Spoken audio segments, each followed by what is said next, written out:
الحمد للہ رب العالمین والصلاة والسلام علی اشرف الانبیاء والمرسلین۔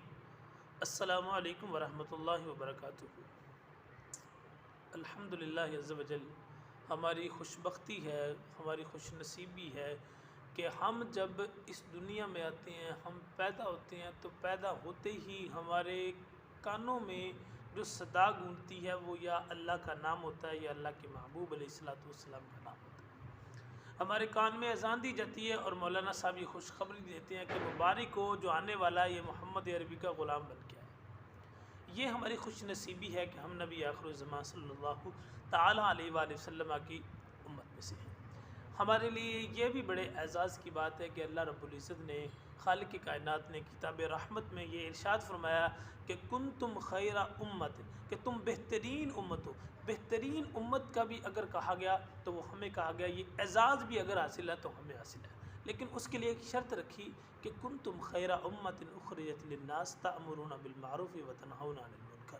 تم بہترین امت کس لیے ہو؟ اس لیے تم بہترین امت ہو کہ تم نیکی کا حکم دیتے ہو اور برائی سے روکتے ہو۔ نبی آخر الزمان صلی اللہ تعالیٰ علیہ وسلم کی ذات کے ساتھ جو نسبت ہے، جو ان کے ساتھ عشق ہے، جو محبت ہے، وہ کسی کی زیادہ ہوتی ہے، کسی کی تھوڑی ہوتی ہے، لیکن ہوتی ضرور ہے۔ وابستگی ہماری ان کے ساتھ ضرور ہے، ان کے بغیر تو ہم کچھ بھی نہیں ہیں۔ ہماری وابستگی ان کے ساتھ ضرور ہے، اور یہ چیزیں ہمیں بائے برتھ ملتی ہیں۔ اس پہ جتنا بھی اللہ کا شکر ادا کیا جائے وہ کم ہے۔ لوگوں نے انتظار کیا نبی آخر الزمان صلی اللہ تعالی علیہ وسلم کا، کوئی کہیں منتظر رہا، کوئی کہیں منتظر رہا، لیکن ہم نے کوئی انتظار نہیں کیا۔ یار ہم تو سوئے ہوئے تھے، ہمارا بھاگ جاگ گیا۔ ہم سوئے تھے، ہمارا بھاگ جاگ گیا۔ نبی آخر الزمان صلی اللہ تعالی علیہ وسلم تشریف لے آئے۔ میری بات کرنے کا مقصد یہ ہے کہ اللہ تعالیٰ نے فرمایا کہ قل ان کنتم تحبون اللہ، اے میرے محبوب صلی اللہ تعالی وسلم آپ فرما دیجئے، یہ چاہتے ہیں کہ اگر اللہ یہ چاہتے ہیں کہ اللہ ان سے محبت کرے، اگر یہ چاہتے ہیں اللہ ان سے محبت کرے، فتبعونی، پھر یہ آپ کی اطاعت کرے۔ محبوب علیہ الصلوۃ والسلام کی جو محبت ہے وہ اصل میں آپ کی اطاعت کا نام ہے۔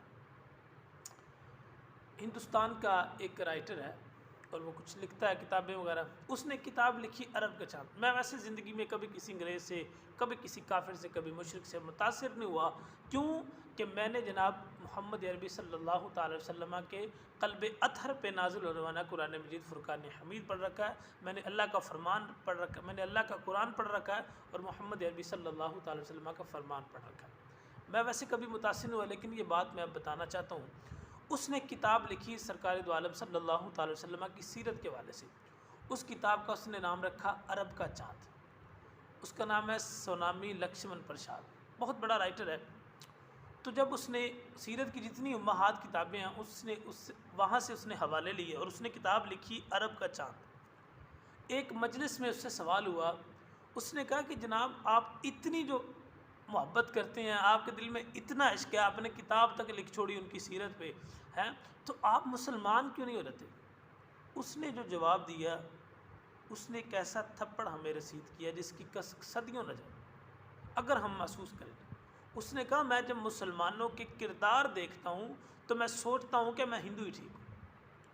اقبال نے تو کہا کہ حسن کردار سے نور مجسم ہو جا، کہ ابلیس بھی تجھے دیکھے تو مسلمان ہو جائے۔ پھر اس نے لکھا مسلمان وہ کہ جنہیں دیکھ کے شرمائے یہود، اور آج ہمارے حالات ایسے ہیں، یہود بھی ہمیں دیکھ کے شرماتے ہوں گے۔ ہمارے ایک بہت بڑے مبلغ ہیں، مبلغ عالم اسلام ہے، پوری دنیا میں ان کا ایک بڑا نام ہے، اللہ تعالیٰ نے انہیں بڑی عزتوں سے نوازا ہے، ان کا بے حد نام ہے۔ ان کو فون آیا، وہ ارشاد فرماتے ہیں کہ مجھے فون آیا، وہ کہنے لگے کہ حضرت جی آپ ہمارے ساتھ جاپان چلیے۔ تو میں نے کہا کہ میری کچھ مجبوریاں ہیں، میری کچھ تنظیمی ذمہ داریاں ہیں، کچھ میرے بیانات کی وجہ سے میں نہیں جا سکتا، تو آپ کو کام ہے تو آپ مجھے بتا دیں۔ اس نے کہا نہیں حضرت جی آپ چلیں میرے ساتھ، جاپان چلتے ہیں تو میں وہاں پہ جا کے آپ کو دکھاؤں گا۔ اس نے کہا بھی نہیں میرے پاس ٹائم نہیں ہے، آپ مجھے بتا دیں کیا بات ہے۔ مختصراً اس نے کہا کہ آپ 50 سال سے ایک درس دے رہے ہیں اس ملک کے اندر، آپ ملک سے باہر جا کے بھی درس دیتے ہیں۔ اب ملک سے باہر جا کر کے جب ہم یہ کہیں گے ان کو کہ یار اللہ کا قرآن کہتا ہے، اللہ فرماتا ہے، نبی آخر الزمان صلی اللہ تعالی وسلم کی شریعت مطہرہ میں ویسے بھی جھوٹ نہیں بولنا چاہیے، تو وہ ہمیں آگے سے کہیں گے کہ سب سے زیادہ ضرورت آپ کے ملک کو اس کی ہے، آپ کے ملک کے باسیوں کی اس کی ضرورت ہے۔ کہ جھوٹ نہ بولا جائے۔ وہ کہتے ہیں جب جاپان میں بچہ اسکول میں داخل ہوتا ہے تو 3 سال تک اسے کچھ نہیں پڑھایا جاتا، 3 سال تک وہ اس کو ایک بات سکھاتے ہیں کہ آپ نے ساری زندگی میں جھوٹ نہیں بولنا، ساری زندگی گزرنی ہے لیکن آپ نے جھوٹ نہیں بولتا۔ کتنے سالوں میں سکھاتے ہیں؟ 1 2 3 3 سالوں میں وہ یہ بات سکھاتے ہیں کہ آپ نے جھوٹ نہیں بولنا۔ ہمارا حال کیا ہے؟ کام ہم نے رکھا صرف اذکار سے، تسبیح پھری تے دل نہ پھرے، ہمارا دل نہیں پھرتا، تسبیح ہماری پھرتی ہے۔ وہ کہتا کام ہم نے رکھا صرف اذکار سے، تیری تعلیم اپنائی اغیار نے، حشر میں منہ دکھائیں گے کیسے تجھے، ہم سے نہ کر دکار امتی یا نبی، دے تبسم کی خیرات ماحول کو، ہم کو درکار ہے روشنی یا نبی۔ اس روشنی کی ہمیں ضرورت ہے۔ اب یہ حق بنتا ہے کہ ہم رسول اللہ صلی اللہ تعالیٰ علیہ وسلم سے جو پیار کرتے ہیں ہم اس کا عملی ثبوت دیں۔ کسی بھی شخص سے کوئی شخص پیار کرتا ہوتا ہے وہ یہ نہیں کہتا کہ میں اس سے پیار کرتا ہوں، اس کی ادائیں، اس کا رہن سہن، اس کا اٹھنا بیٹھنا اس بات کی دلیل ہو جاتا ہے۔ وہ جب مجنو کا جو دور تھا نا لیلا اور مجنو کا، تو لیلا کو دربار میں بلایا گیا، لیلا کو دربار میں بلایا گیا تو بادشاہ نے کہا کہ تم اتنی خوبصورت تو نہیں ہو، تو اتنی سونی تو نہیں ہے، تم سے زیادہ خوبصورت تو میری کنیزیں ہیں جو میرے محل میں ہیں، تم سے زیادہ خوبصورت ہیں۔ تو لیلا نے اسے کیا جواب دیا؟ لیلا نے لگا تو کو مجنو تھوڑی ہے جو میں تجھے حسین نظر آؤں، اگر تو مجھے دیکھنا چاہتا ہے تو مجھے مجنو کی آنکھ سے دیکھ، پھر میں تجھے حسین نظر آؤں گی، تو کو مجنو تھوڑی ہے۔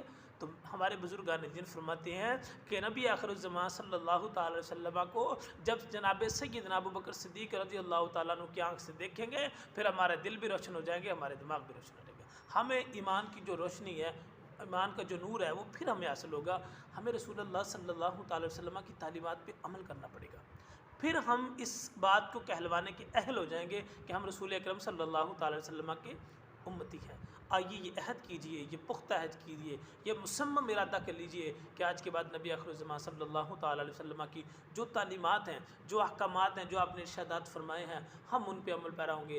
جب ہم اللہ سے دعا مانگیں گے، ہم یہ ارادہ کر لیں گے، پھر اللہ ہماری مدد فرمائے گا۔ اور انشاءاللہ العزیز اقبال نے کہا تھا وہ 313 تھے تو لرزتا تھا زمانہ، ہم کروڑوں ہیں تو کرتے ہیں غلامی۔ اسی کی ایک ہی وجہ ہے کہ آج ہم نے دین اسلام کو چھوڑ دیا، رسول اللہ صلی اللہ تعالیٰ علیہ وسلم کی شریعت کو چھوڑا۔ آؤ مسلمانوں، میرے دوستوں، بھائیوں، ساتھیوں، بزرگوں، بہنوں، بیٹیوں، آؤ رسول اللہ صلی اللہ تعالی وسلم کے دین کے ساتھ کھڑے ہو جائیں اور رسول اللہ کے دین کے لیے کام کریں۔ ہم ایک دوسرے کو رسول اللہ کی تعلیمات کے بارے میں ایک دوسرے کو بتائیں اور ان تعلیمات پہ جو ہمارے پاس پہنچتی ہیں ہم ان پہ عمل پیرا ہوں۔ اللہ تعالی ہمیں توفیق عطا فرمائے۔ السلام علیکم ورحمۃ اللہ وبرکاتہ۔